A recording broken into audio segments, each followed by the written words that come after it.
I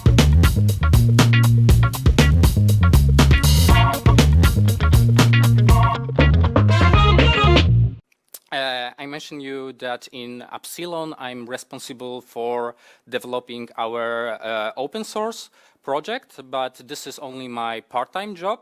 So in my spare time, I do also a brain research. So I'm pursuing a PhD at Cardiff University in computational neuroscience. So this is why I didn't come here from Poland, but rather from beautiful south of Wales. And here is where you can find me online. You can check my GitHub profile or my personal website. I'm not on Twitter yet, but after Mario's talk, I hope to fix it soon. So in Appsilon, we love R because when we use it, we have impression that we stand on the shoulders of giants.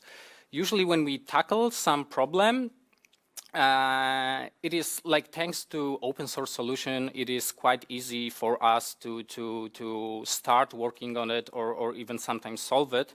So usually when we work with our clients, we start from open source packages, then we reach the point that we develop our own code. Very often that code repeats between like different projects, so we usually wrap it into some package. And when we realize that such a package would be beneficial for community, we decide to share it to kind of pay back the loan we took from the open source community. And since most of our work is around Shiny, today I came to cover actually our open source tools from that area. And I would like to focus on three main aspects, which is user interface, the functionality of the apps itself, and our fresh idea about users management. And let's start with user interface, as we in Appsilon believe that data science is not only about digging out the information from the data, but also we should dress it into nice and visually appealing representation. And that's why Shiny becomes useful, but together with our probably most known package, which is around for a while. So it's already proven in battle. I'm not sure, maybe some of you heard already about Shiny Semantic. Okay, so I hope to fix that number soon. You can check Shiny Semantic documentation on our GitHub page. It's already available on CRAN. It has already almost 150 GitHub stars. But what does it do? In a gist, it allows you to improve your Shiny element look. And this is alternative to Bootstrap, which is very popular front-end package. And since it's so ubiquitous, it's very difficult actually to impress your clients with nice design. And Semantic is alternative for that. And Shiny Semantic is just R wrapper, which is domain-specific language, which allows you to create HTML tags and insert it into your R code. So in proper order, what does it do is it attaches and imports Semantic UI CSS classes and JS code. Currently, it is stored on our CloudFront, but nothing stops you to, like before, including it into your local server as well. It creates abstraction which enables user to define own Shiny inputs. But already there is a lot of predefined complex elements, such as this multiple selection search dropdown or this search field. So those elements are highly interactive, but there's also a bunch of components which are static, but still they look very nice, such as this profile with user, name and some picture comments. There is some harmonic container. It is quite easy to create tabs. There is a whole bunch of different buttons with almost infinite number of icons, and also you can create such a fancy list as here. Even more components you can find under this link, together with a code snippet, such that you can easily just copy and paste the code, try it, whether it suits your own purposes, and then obviously customize it. And we've seen already separately some Shiny semantic components, so let's take a look how does it look all together. So we have some menu, some interactive components in the top. Usually we split Shiny semantic apps into such a nicely looking containers with ribbon labels. Shiny semantic works pretty well with other famous interactive packages such as Plotly, Data Table, Leaflet. It allows you to very easily create ranking thanks to the icons it possesses. So, and it offers also very, very good performance. And so to sum it up, Shiny Semantic is a great package for a nice user interface. There is no overhead here, so it comes at the same, it delivers results at the same pace or sometimes even faster as standard Shiny components. So because of that, you can actually skip in your process when you, a graphic designer, because when you develop some proof of concept, you can still, in very short amount of time, deliver very, very nice and elegant designs of your Shiny apps. And the package is highly customizable, so the number of your potential solutions is almost infinite. So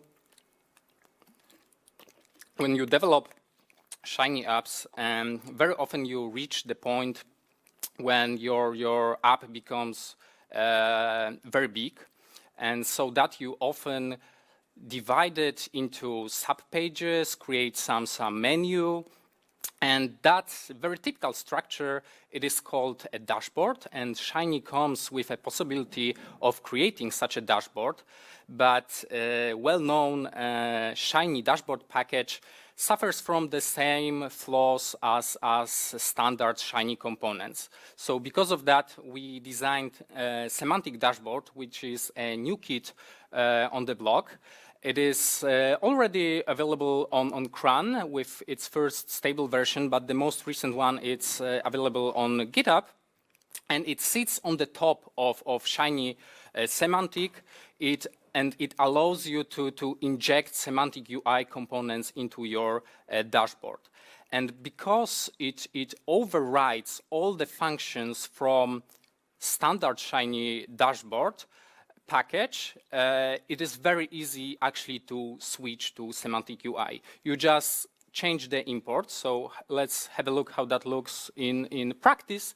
We have standard Shiny dashboard app. Well, I would say that the selection of color pattern is questionable here.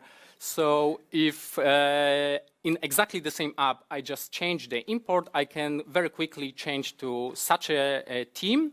In my view, it looks nicer, but you could say, well, this like white background is kind of boring, but there is an easy fix for that. As an extra feature, we added support for different themes, which are available on semantic UI. So such that you add that extra parameter theme, and from, if you read in the documentation and browse through different semantic UI themes, you can just specify the name of your concrete theme to apply it to your dashboard. Okay, so that would close the chapter of user interface, and let's now focus on functionality. And yet another scenario we very often deal with when we extend our Shiny apps to very complex. ones is that our customers need a possibility to go to certain area of the app with some URL address. And before, it was quite difficult to achieve that in Shiny. And we came up with a Shiny router, which simply enables you to routing within your app. The package is not available on CRAN yet, but you can check it out on GitHub. And as an extra feature here, it enables also you to parse URL parameters. So here is the idea. We have the address of our app. There is also some subpage defined. And also we have parameters, but also we can nest a number of those. And just using the function getQueryParm, you can actually take it out from your address and proceed within our application. And this is a piece of code to demonstrate how easy it is to build an app with subpages. We start from some imports, then we build a menu of the app, then we use such a helper function page, which just enables us to fill in the content of the app. Then we actually take advantage of that predefined function to create two pages. One is the root page, so like a main page, and then some other page. Then we finally create a router. So in a sense, we concatenate like specific link to specific website. Finally, we create a Shiny UI component. When in Fluent page, we inject that router UI, and finally, we put it also into a server, and we can run the app. So this is how it looks in practice. We have some address. We have the address of the subpage. Also, there is a parameter. So I added also to the example from the previous slide a verbatim, which displays all the variables which are the parameter in the link. So this is how it looks in practice. Another scenario we very often stumble across when we work with our clients is internationalization or translation, if you want, of our apps. We work with clients from different countries, and very often we create a proof of concept in English, but then there is a need to translate it into native users' language. And before in Shiny, it was kind of a hassle. And this is why we decided to publish this Shiny I18N, which is short from internationalization. The package is still in its infancy, but it's already usable. You can check it out on GitHub.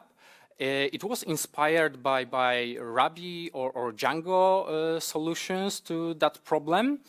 And it supports different kinds of translation formats so that if, for example, in your use case, you would prefer to store all your translations within one file, then you'd rather select JSON, or if you have translations distributed among different linguists, so rather than like collecting and concatenating them to the same file, you can store them with a specific format in CSV files.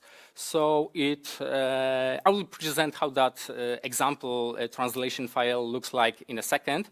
But before that, let's have a look at code snippet, where we create a translator object at the top, and we read all of our translations from specified path. Then, before actually running an instance of an app, we select a concrete language code from all those available within the I18N object.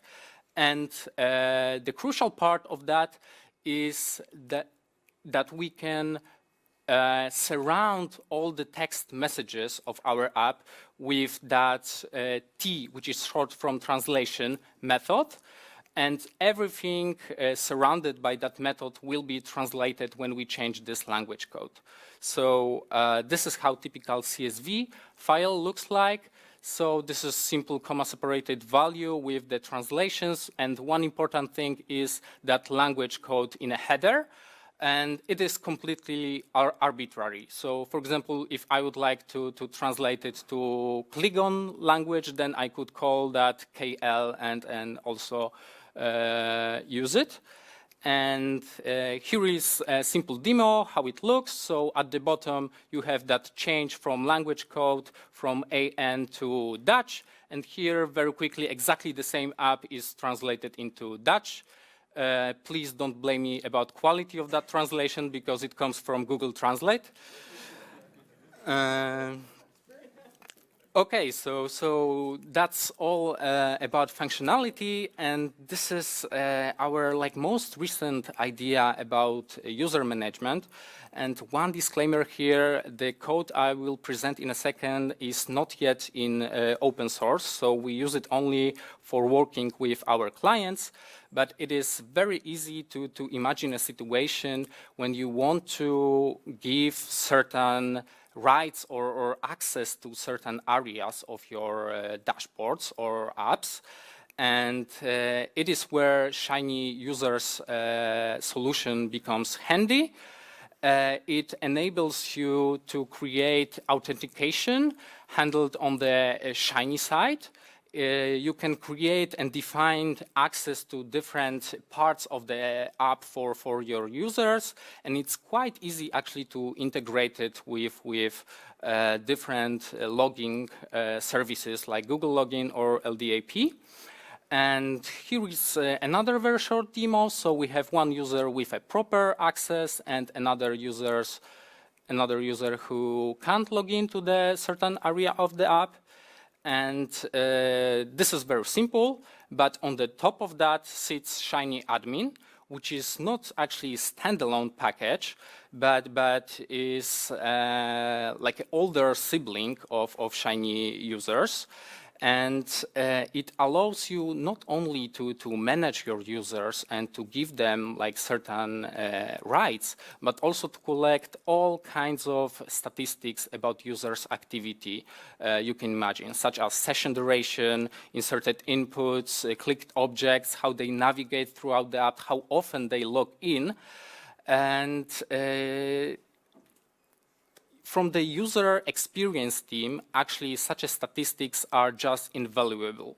So here is very, very simple demonstration of the admin panel. So we have statistics from the logging throughout the day and also hourly. And it is very easy to customize that panel and get rid of statistics you don't need or come up with actually your own. And yeah, so this is all I wanted to present you today. I covered 6 packages, so I believe that's already enough. All of them you can check at our company GitHub profile. And we would be more than happy to actually hear from you, hear from your experience. So check them all. And if you have any problems, please report an issue, open PR. We are looking forward to see your feature request or pull request. We are constantly working on improving actually user experience with our packages, such that we are constantly adding new examples, improving documentation, write some blog posts with tutorials. We have some hex stickers, which I already placed at the tables over there. And yeah, that's it. I would be more than delightful to answer your questions.